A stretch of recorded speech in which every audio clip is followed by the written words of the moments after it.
তোমাদের প্রিয় পুচু সোনার মৃত্যু দিবস, বুঝলে গো? আজকে প্রিয় পুচু সোনার মৃত্যু দিবস। আজকের দিনে পুচু আমাদের ছেড়ে চলে গেছিল। যেতে চায়নি, ও যেতে চায়নি। রাস্তার কুকুর ওকে ওর প্রাণটা নিয়েছে। আর সেই কুকুরকে আজকে আমি খাওয়াচ্ছি। তোমরা অনেকেই জানতে চেয়েছিলে পুচুর কি হয়েছিল। পুচু প্রতিদিন সকালবেলায় বাইরে বার হতো আর 10টা থেকে 11টার মধ্যে বাড়ি চলে আসতো।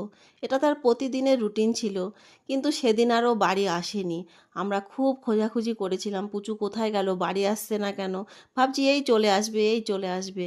তখন দুপুর 1টা হয়ে গেল, 1:30 হয়ে গেল, তখন খবর পেলাম রাস্তায় একটা বিড়াল পড়ে আছে। দেখি আমার পুচু সোনাকে কুকুরে মেরে ফেলে রেখেছে, জানো। আমার পুচু সোনার প্রাণটা নিয়ে নিয়েছে। তোমরা বলবে বাইরে কেন বার করেছি। ওকে ঘরে কি করে আটকে রাখবো? ও তো হুলো বিড়াল, তাই না? আমি কারো স্বাধীনতা কেড়ে নিতে চাই না।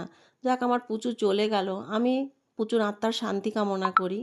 পুচু যেন খুব ভালো মানুষ রূপে জন্ম নেয়। ও ছিল লোকের ফেলে দেওয়া বেড়াল, আমার কাছে এসে রাজার মতো ছিল। ওর জন্যই আমি তোমাদের কাছে পরিচিতি পেয়েছি। তোমরা ওকে অনেক অনেক ভালোবাসা দিয়েছো।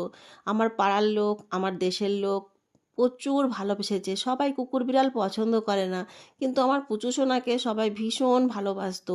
ও যখন চলে গেল আমাদের সকলকে ছেড়ে, আমার পাড়াটা হয়ে গেছিল শ্মশান।